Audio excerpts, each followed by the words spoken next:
the unknown explainer. Today I will be explaining to you guys the Form 3's Chapter 1 stimulus and response. And let me start it with a quick question. So, how do we perceive the world around us? So we perceive the world around us using eyes and ears. So eyes is for sight and ears is for hearing. And for eyes and sight, we also have limitations. So we will look at it one by one. So limitation of sight, we have visual perception and defect of perception. So visual perception will give us optic illusion and also blind spots. Well, it comes to defect of vision, which we will go through astigmatism, shortness of sightness, and long sightness.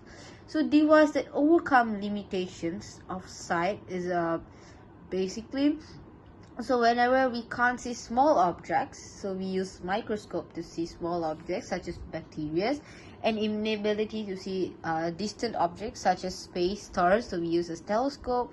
And also for internal organs, where whenever doctors want to see that if your body has stones or what types of fibroid, we use MRI machine to see through it. Of to limitation of hearing, so this is particularly, maybe the drawing is not really clear, but as long as you guys get what is it about. So it's really simple. So whenever we have this forming part of the ears gets damaged, we will have limitation of hearing. So we have the ossicles, auditory nerve, and eardrum. So whenever these four parts get damaged, we will have limitation of hearing, such as lost hearing. Yeah. So let's go to the next. So we have response in plant. So we have four parts. So we have light, gravity, water, and touch.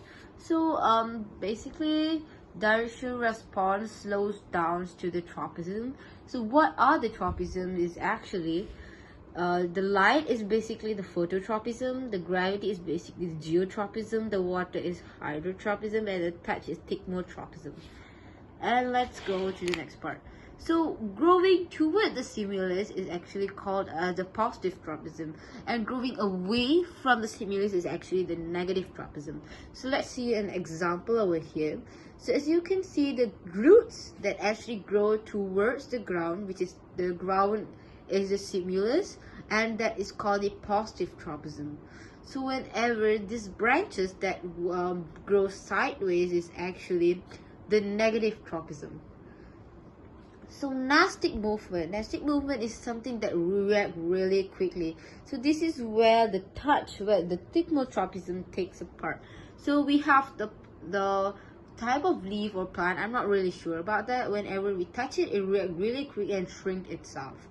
So basically the tropism responds to plants, and then it responds to the external stimulus.